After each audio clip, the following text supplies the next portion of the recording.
namely Swami Vivekananda's teaching of practical Vedanta.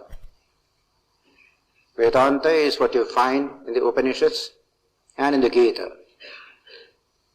How to live it, how to practice it in day-to-day life, in various life situations. That is a very important question taken up by the Gita a few thousand years ago, taken up by Swami Vivekananda in our own time. It is called Practical Vedanta. In fact, there are 4 lectures by Swami Vivekananda delivered in England in 1896 with this very title, Practical Vedanta. So this Gita has been expounding practical Vedanta. Unless an idea can be put into practice, it becomes just empty without any useful purpose. Is Vedanta merely meant for discussion, intellectual cogitation? No, from the very beginning, the sages of the Upanishads have said it is meant to be lived, meant to be practiced, meant to be realized. That this human life can have no better objective than to realize the truth that is hidden in all of us. The Upanishads had said this, that by the thorough investigation into the human individuality, the sages had discovered the immortal behind the mortal, the infinite behind the finite. But this is only just a truth which we discover by our own inner penetration and not merely by intellectual cogitation. The sages wanted all humanity to understand this truth and try to go towards that truth. That is the goal of human evolution according to Vedanta. That this human body alone has the capacity to investigate this truth and realize it. In one of the verses of the Srimad Bhagavatam, you find this statement that the human body has a unique capacity to realize the infinite hidden in the finite. Brahman, the ultimate reality, is hidden within us. The whole universe is a product of Brahman. And so the cause is inherent in the effect. That is a scientific dictum. Whatever is cause comes out in the effect. What is not in the cause cannot be found in the effect. Therefore, if the world has come from Brahman, every particle of this world must possess that Brahman. But the particle cannot understand this truth. But when evolution comes to the human level, there is the capacity to understand this truth and live it. So man alone can realize this truth. He alone seeks for God. He alone realizes God. Throughout human history, hundreds of people have realized the divine. We call them mystics. Christian mystic, Sufi mystic, Buddhist, Hindu, all sorts of mystics are there who speak the language of experience. I have seen, not that I know or I believe, but I have seen, I have realized, Vedahametam, that is the language of the Upanishads. I have known this truth, that there is an infinite man behind this finite man. That's why Vivekananda said in his lecture in America during question answer session, when the questioner asked him, are you not preaching some sort of hypnotism? You are putting some hypnotic ideas to people. Immediately came the answer from Vivekananda. No, I am not hypnotizing. I am dehypnotizing people. They are already hypnotized into thinking they are small, they are petty, they are this tiny ego. I want to dehypnotize them, make them realize their own true nature. So this concept of the true nature of man and the human life geared in that direction to realize it. This body can't be put to a better use than that. That is the stress in all Vedanta. Everybody's birthright. We don't utilize that birthright. That should not be. Growth is the key word in this concept of evolution of man. By merely enjoying all the products of technology and civilization, human life doesn't go forward at all. It is just going round and round. There is no direction, there is no progress. In fact, the concept of progress in the 19th century, early 20th century, was a very poor concept. Concept of progress means more gadgets, more enjoyments, more comfort, more pleasure. The primitive man had so little, the civilized man has so much, therefore there is progress. This concept of progress has been criticized by various thinkers. One of them I especially refer, namely Disraeli, the British Prime Minister of nearly 70, 80 years ago. One of his beautiful sentences is, the European talks of progress because by the aid of a few scientific discoveries, he has constructed a society which mistakes comfort for civilization. More comfortable, more civilized. That is not civilization. There is some inner growth in man. That is neglected in this concept of progress. So real progress towards love, compassion, feeling of oneness with all, the spirit of service. Here you find man growing from a genetically limited individual to an expansive personality. This is the concept of human development. Evolution at the human stage, therefore, is psychosocial evolution and not organic evolution according to 20th century biology. Psychosocial evolution. It's a very beautiful new concept that this psyche, which is so tied to my organic system, I detach it from that system, I expand it and feel my oneness with millions of psyches in society. That is real progress. Progress in compassion, progress in love and concern. This is what the world is seeking today. The capacity to love people. We have lost that capacity in the name of civilization, in the name of technology, etc. Several Western thinkers have stressed this point, that the world is in a mess. We can clear this mess only by helping people to generate love in their hearts. Then everything will be all right. I am quoting Bertrand Russell in this connection. He said, a little love must come in the human heart. He calls it a little Christian love. Beautiful concept. Then problems will be solved easily. We have lost that capacity. It is there you find evolution taking a higher course. It is not adding more and more gadgets, more and more technology, more and more this and that. That won't solve the problem. Beyond a certain level, these things are unnecessary. These things are bad. In fact, a man like Sir Julian Huxley has criticized this craze for consumer goods, endless craze. I am quoting his sentences uttered in the course of his lecture at the Chicago Centenary Celebrations of Darwin. That was 1959. All those proceedings come to you in 3 volumes, published by Chicago University. Evolution after Darwin, 100 years of evolution.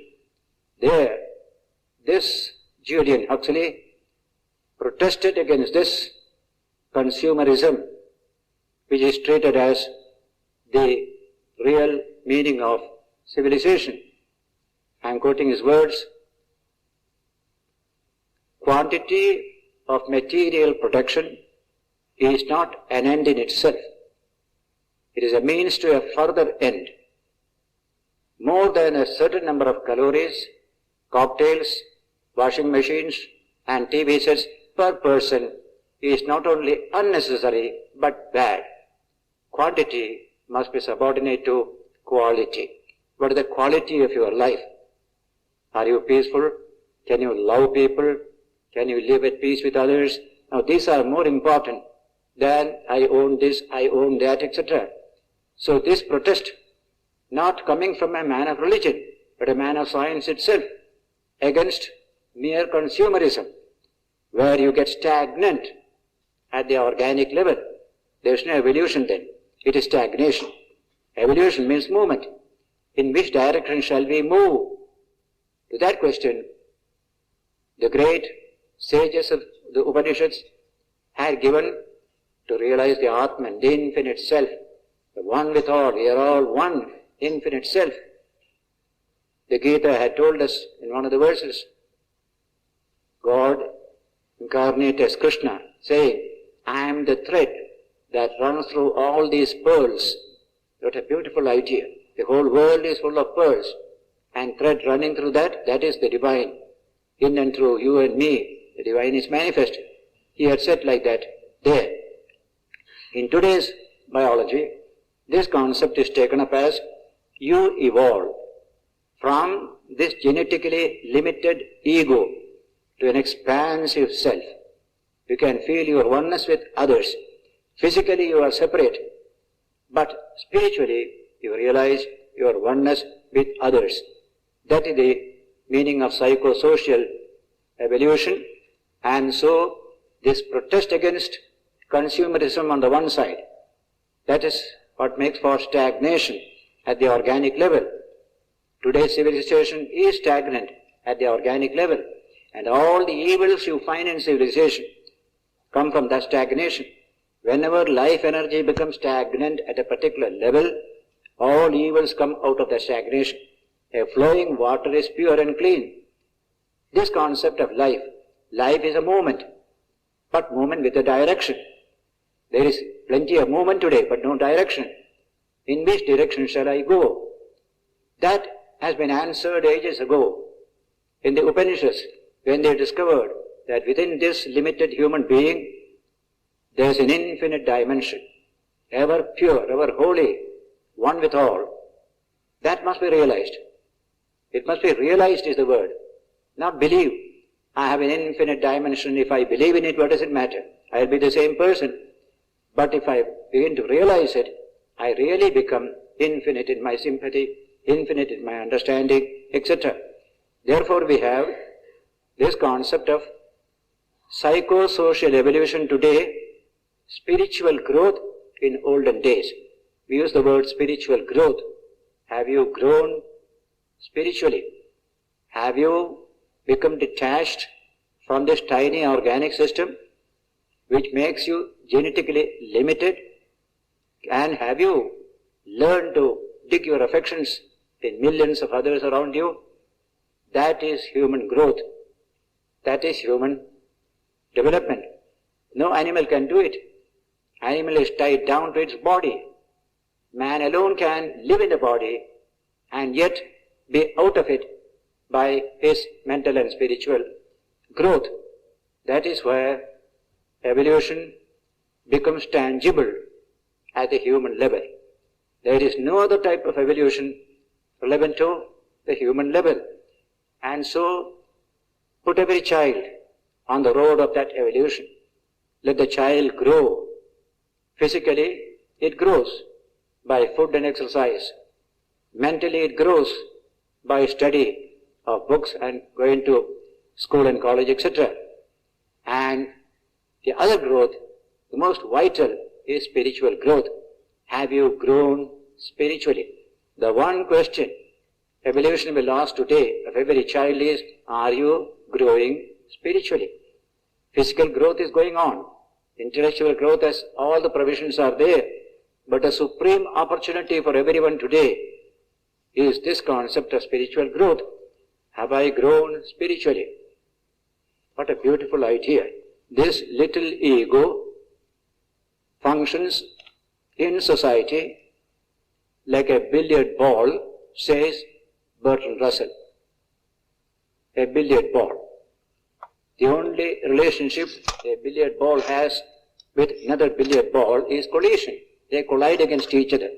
So two egos colliding against each other, that is society. All sorts of collisions are going on. We don't want so many collisions. We want to enter into each other. That's called love. That is what is needed in human society. Animals can collide, or sometimes they may come to each other, but in the case of man, he must deliberately develop the capacity to dig affections in each other, the capacity to love. That's why Bertrand Russell said, also the Harvard University professor, he also said the same thing, the capacity for altruism. What a beautiful concept. If you analyze it, you will find you have grown beyond your own tiny ego limitation. You have expanded. The idea of expansion comes there. That's called love. Where there is love, there is a sense of expansion of individuality. Individuality is centered in the ego. But we transcend the ego. We expand the ego. We feel one with others. This is an actual experience, actual development. True education of man is to make him grow beyond his organic limitations. That is what is lacking in today's civilization, because it is stagnant at the ego level, at the genetic level, the organic level. It doesn't know anything beyond this. It is into this world of thought. Modern biology, in the Chicago Congress, introduced this concept of psychosocial evolution. We must evolve at the psychosocial level. We are living in a society. We must learn to dig affections in each other. As a billiard ball, you cannot do it. You always collide against each other. So in the spiritual teaching of Vedanta, in the Gita teaching, in the teaching of Practical Vedanta, you will find this stress: grow spiritually, by which you overcome the limitations nature has imposed upon you, this genetic limitation. You express your own true nature. That is also nature. Nature within you is of a spiritual nature, quality. You express it, break through this limitation, and become big, expansive. That is a beautiful concept. We have people who have achieved this kind of expansion beyond that organic limitation. Plenty of people you will find all over the world, every society, some measure of psychosocial evolution. Many have achieved. Some have achieved much more advanced evolution. If you find a few people living at peace with each other, working together in a team, there is psychosocial evolution. If there is no psychosocial evolution, constant conflict you will find, colliding. In a family, if the husband is at that organic level, the wife also at that organic level, there will be no understanding between the two. There is bound to be conflict all the time. Two egos colliding against each other, quite natural. We find plenty of such events also going on in the world today. But why should it be so? Can't we have a peaceful life? Can't we love each other, understand each other, enjoy the real delight of human association? Now these questions are coming up more and more, because we find we are lonely in a crowd. Today's experience of man, though we are in a crowd, we feel lonely. That is a wonderful experience today. That's why psychology, psychoanalysis, psychiatry, all these have to handle the subject of man's alienation. That psychological word is alienation. I feel alienated from society. Who asked you to be alienated? Nobody asked you to be alienated. You just got stagnant at your organic level. Therefore this alienation, why should I have this alienation? This is the beautiful idea. You didn't expand. You contracted to that point, caught up in the genetic system. But why did you do so? You have got a beautiful instrument called the cerebral system, With that, you could have studied and taught and tried to expand. You have the capacity. You didn't use it at all. Therefore, practical Vedanta today helps every human being to grow spiritually, side by side with his or her growth physically and intellectually. These two are going on plenty. In the absence of the third, these two are proving man's undoing. Therefore, we must stress this concept of spiritual growth. Have you grown spiritually? Have you expanded? In Vivekananda's beautiful sentence, you will find, all expansion is life, all contraction is death. When I contract myself to my own little genetic system, it is my spiritual death. It is there you will find people fighting, quarreling at that level. But when you are able to dig affections in other people, what has happened to you? You have expanded. You have grown in the true sense of the term. You are not a given individual. You have exercised your cerebral system to find a direction to your own growth and development, and you have become an asset to the society in which you live. This is the type of people that must come out more and more in society. Here and there you will find people with this quality. They have expanded. They feel their oneness with others. We have one word in Sanskrit which is so familiar, given to Gandhi. Mahatma is the word. Mahatma Gandhi. The word Mahatma merely means that whose Atma or self is not tied up in his own organic system. It has expanded and become big to encompass all the other egos in society. That's called Mahatma.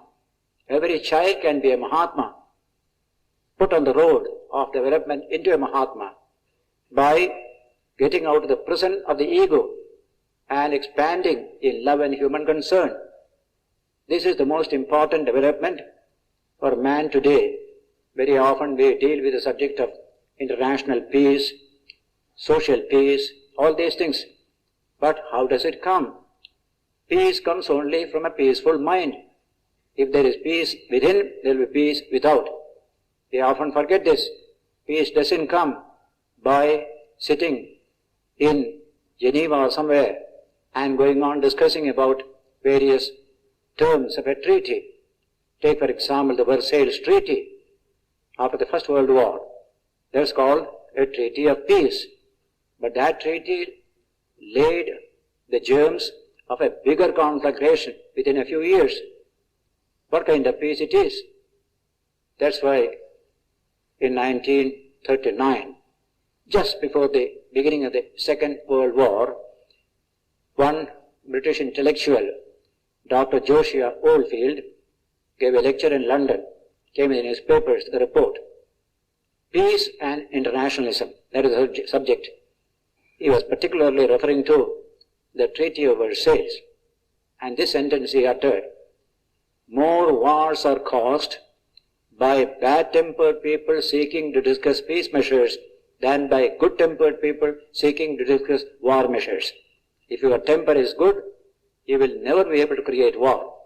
Temper is bad, you can never create peace also. So Versailles Treaty was exactly of that nature. So many wolves joining together to talk of peace, and they created a bigger war later on. After the Second World War only they understood that peace must come from within man himself. It's not an external something. Therefore, when the Second World War ended, there has been a good deal of chastening of the human spirit. Much more wisdom had come.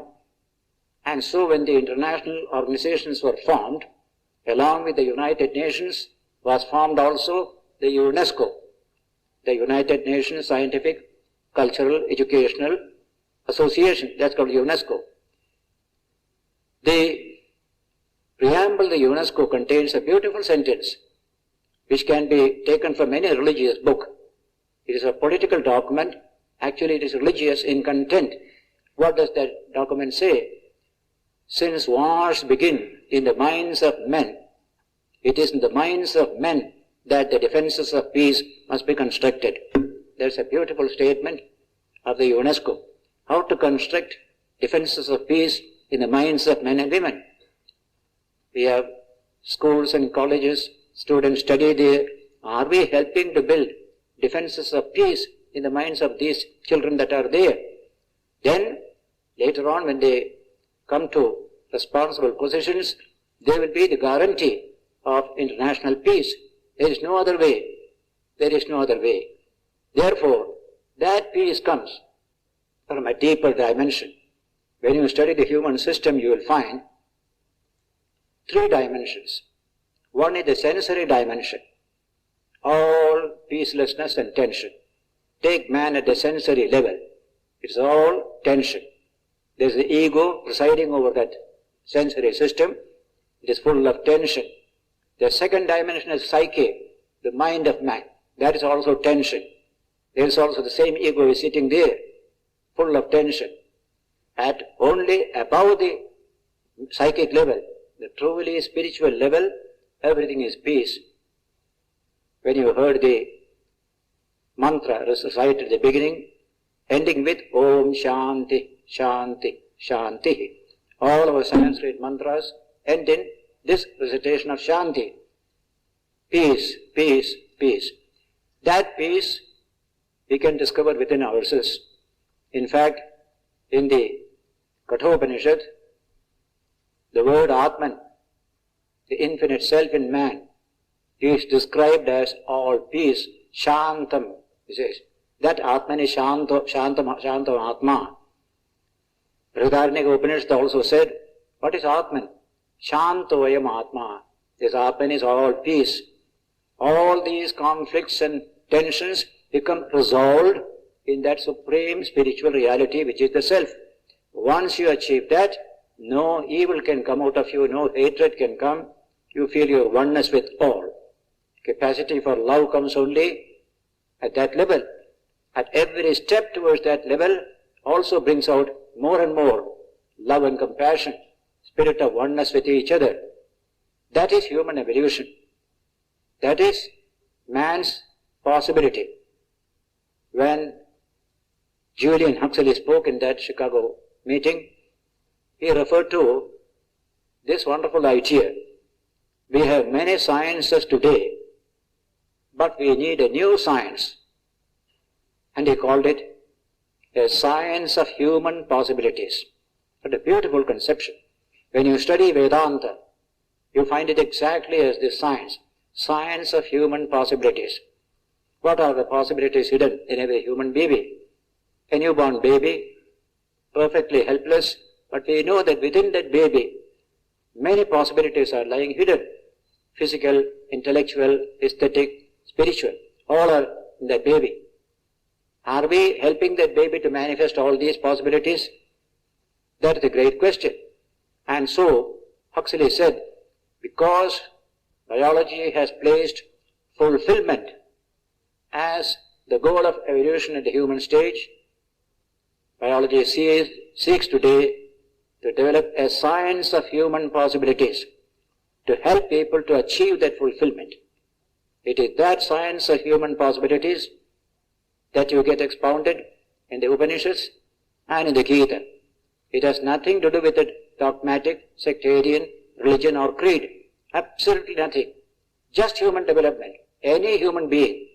How to bring out those hidden possibilities within that individual. So I like this term, science of human possibilities. How many possibilities are hidden in every human being? Mahatma Gandhi manifested many possibilities. Infinite compassion, perfect non-violence. Even if he is beaten by the police in South Africa, he has not a word against that policeman. In the court also he said, no, nothing. I have nothing to say. Now that is something very high. When Gandhi film was showed in America, I saw people rushing to get a ticket just to see the film, hundreds and hundreds all over. Because here you see one quality, real Mahatma, big self, not a tiny self, expansive self, tremendous compassion. He fought with the British, never hated the British. What a wonderful idea. Generally political battles means hatred. Gandhi said, no hatred at all. There is a wrong system, we shall have to abolish that all. No hatred at all.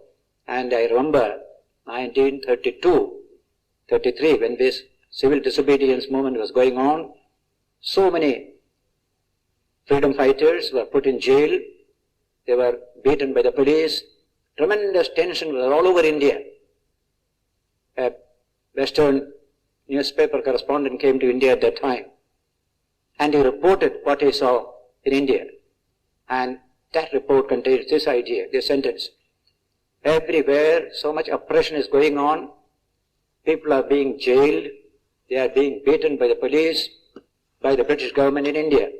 But strangely, British men and women go to the shops, go to the bazaars for purchases, isn't that? Nobody is harassed anywhere in this country. That is something very strange. That is the greatest tribute to this wonderful expansion of personality that Gandhiji had, a feeling of oneness with all, and he imparted it to the people during that freedom struggle.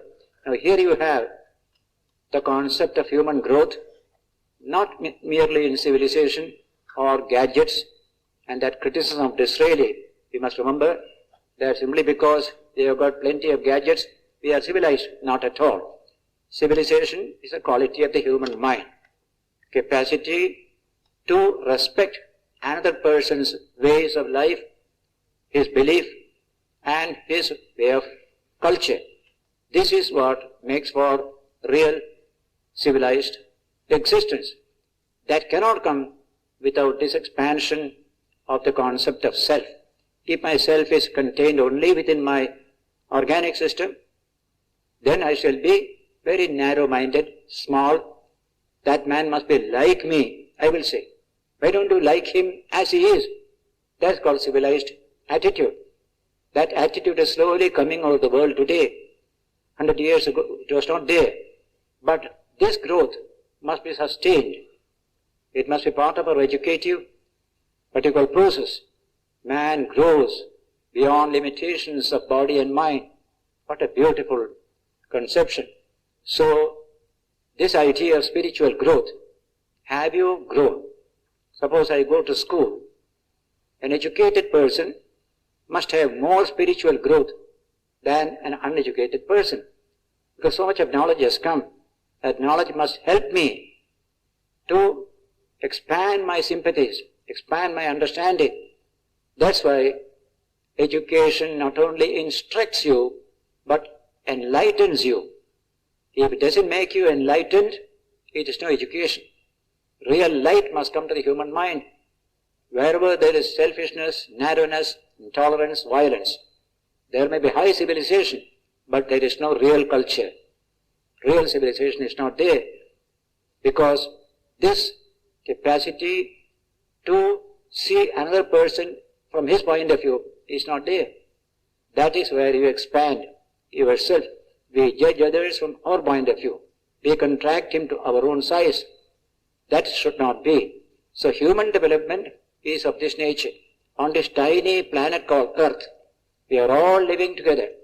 Unless we develop this capacity, this spiritual capacity to love people, to live in harmony with them, the whole Earth will suffer. It's a small, tiny ship in space, this Earth. So we are troubling there. Till now we were all isolated. Nothing serious could happen.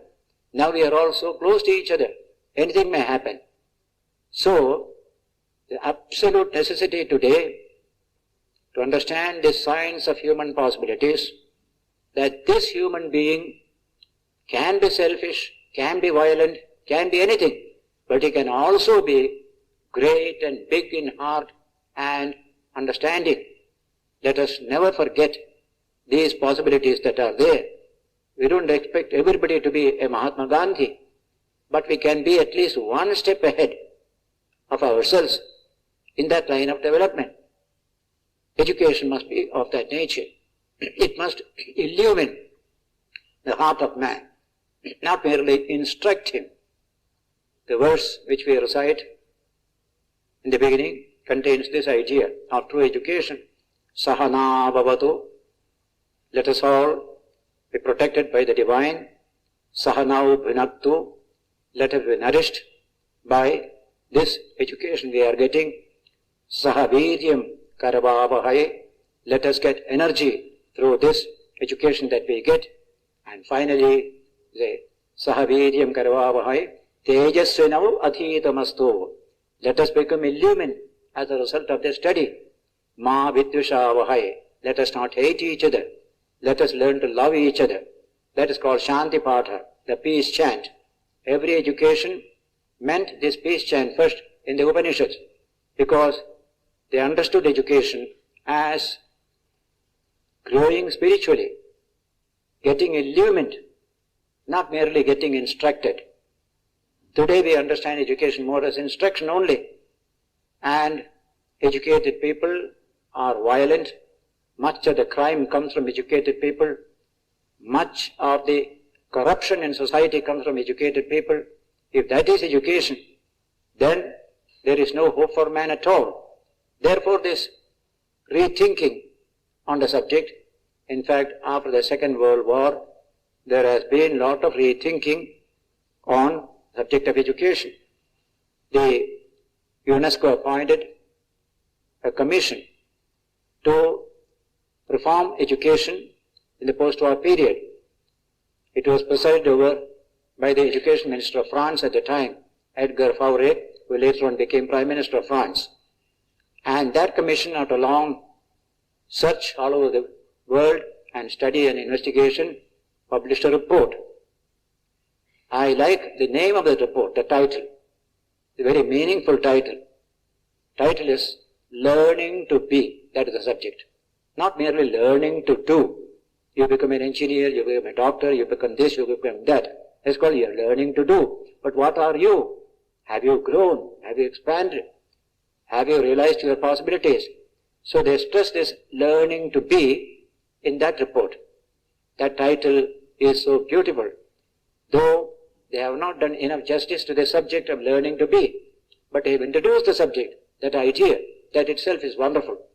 And when you study the Vedanta, Upanishads and the Gita, you will find this subject for learning to be carried to the highest level of development.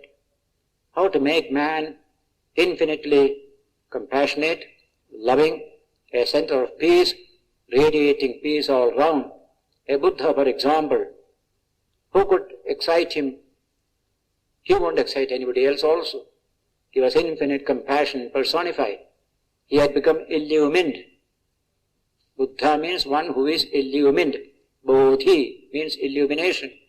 And so, that is the goal of human evolution. This tiny human being can become infinite in his understanding, physically limited, spiritually unlimited. That's the nature of man. Even intellectually, how unlimited we are. Just imagine, physically we are very limited. Intellectually, we are able to probe into space, probe into the atom with our intellect. How expansive we are at the intellectual level compared to our physical level. There is a fine passage from Pascal, mathematician and mystic of the 18th century, where he says, in space, the universe engulfs me and reduces me to a pinpoint. First sentence. Spatially, you and I are a small speck of dust in the immensity of this universe. Even the earth is only a speck of dust in the immensity of space. So the first sentence, in space, the universe engulfs me and reduces me to a pinpoint. The second sentence is wonderful. It says, but through thought, we understand that universe, that vast universe, we are able to comprehend through our thinking, through our mind, how big must be our personality or individuality, which can comprehend the world by our thought. Though physically, we are only a speck of dust here. If you go one step more, spiritually, we are infinite in every sense of the term. That is what the Upanishads stress again and again. Don't measure a human being in terms of his physical system. Physical system is very ordinary. Elephant is much bigger than a human being, but a tiny human child can manage an elephant. Some tremendous power is manifested in this human child. Children sitting on the back of horses, buffaloes, or in Kerala I have seen 6 or 7-year-old children managing elephants. What is that in that child which is not in the animal? Something profound. Even the little manifestation of that has made him so powerful. If we manifest the infinite dimension, something great will happen to humanity. Therefore, this idea of evolution at the human stage as ethical, moral, spiritual evolution. Not at all in terms of organic satisfaction. After a certain measure of satisfaction, everything else is to the bag, as Akali said. That's what the world is doing today. More and more of consumer goods, more and more of satisfactions, etc. Because they don't know anything higher. They don't know that this life current can be taken to a higher dimension. That is the new voice coming from biology itself, and it is the central theme of Vedanta, of the Upanishads and the Gita. And the world's religions contain this profound idea, except that there is so much of narrowness in presentation. My way alone is the correct way. All of you come this way. There's a trouble with the world's religions. Extremely narrow. There are 100 ways to achieve your own development. That idea is not accepted in many religions. But in India, in every aspect of religion, this is central. Gita itself has said the same thing. To achieve this high development, there is no standard route for it, standard road for it. You can have your own way, your own road of development. You are free, absolutely free to grow in your own way. That is the central message coming from Vedanta. We don't say there's only one standard way to achieve this development. You twist the human personality thereby. As Vivekananda said in Chicago Parliament of Religion lecture, if you have only one shirt with you at a particular size, you give the shirt to everybody who comes to you. But the shirt doesn't suit that man. That doesn't matter. He must suit the shirt, not shirt suit him. That's the language of narrow religions in the world. Procrustean bed, as we say in Greek mythology. A man called Procrustes had a bed in his building up the hill. Any passerby, he will say, "Come, please lie on my bed." And when he lies, if he finds him short, he will pull his leg, make it longer to make it in tune with the length of the bed. And if he is too long, he will cut his leg and make it equal to the bed. My bed is a standard. All of you must be according to my bed. So in English we call it the Procrustean bed of dogma and creed. Humanity has been so much what you call stunted by this Procrustean bed of dogma and creed. But in Indian thinking, it never appeared even once. Everybody is free to follow any path you choose. Paths are many, but the goal is one. There's a constant emphasis. In the Gita, Krishna said, "Through whatever paths men come unto me, I receive them through those very paths." All paths, eventually Arjuna, comes unto me only, come unto me only. Now this kind of an attitude, we need today absolute freedom to pursue the path of your own development. The goal is there, infinite development is there, but choose your own way, choose your own path. You are absolutely free. Swami Vivekananda. This idea of growth, which is spiritual, is something unique. Physical growth we can measure. Intellectual growth also to some extent we can measure. All examinations are meant for that. But spiritual growth is very subtle. We can measure it only by its actual action in interhuman relationship. If you find a man very kind-hearted, very loving, full of peace, full of the spirit of compassion, then you know for certain that man has grown spiritually. By itself, you cannot measure it at all. Sri Ramakrishna puts it in a beautiful parable, very simple parable. A father returning home from the bazaar brought 2 fruits, and he had 2 children, elder, younger. Each one he gave a fruit. The elder one, as soon as he got the fruit, he found it very fine. He straight away went to his room, locked the door, ate the fruit, rubbed his mouth, and came out into the courtyard to see other children there. The second child got the fruit, found it fine, straight away ran to the courtyard, shared it with all the children that were there. Now, who has grown spiritually between these two? Ramakrishna asked that, has not detached himself from it to grow. The other child has grown, expanded, feeling his oneness with others. Now, here you can see 2 types of behavior, behind which is 2 levels of human development. That is what we have to study today. In all education, this mental state, which is behind every behavior, every contact, every action, we have to take care of that mental state. Is it high? Is it more and more towards the goal of evolution? This kind of study we have to make.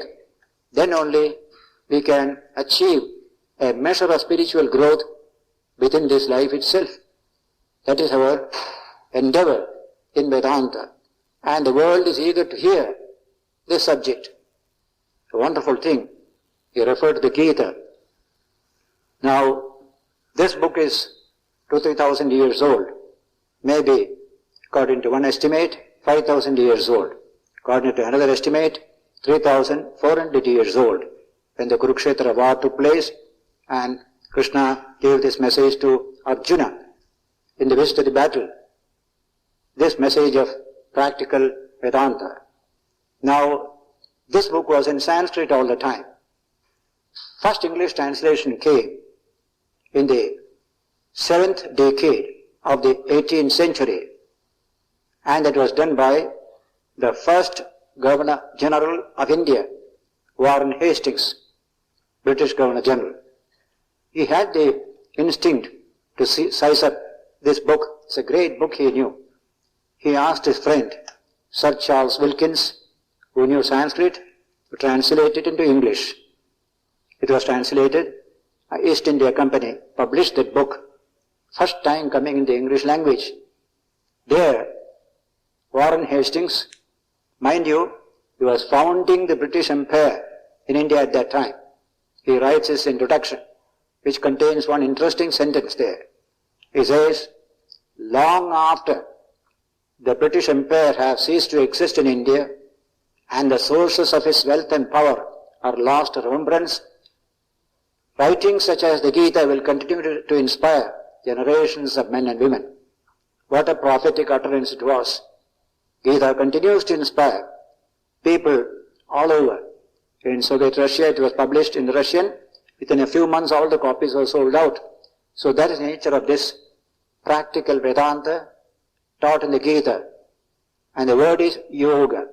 What does Gita teach? Yoga. Its own idea of yoga. Yoga has many meanings, like physical culture and all that. But in the Gita, it means you work in such a way, you improve the economic and social strength of people around you by your disciplined, efficient labor. But along with it, try to grow spiritually within. That very work must achieve 2 results. Improvement of society around you by productive labor, and spiritual growth within you through that very labor. That is a wonderful combination. That is yoga as taught in the 2nd chapter of the Gita.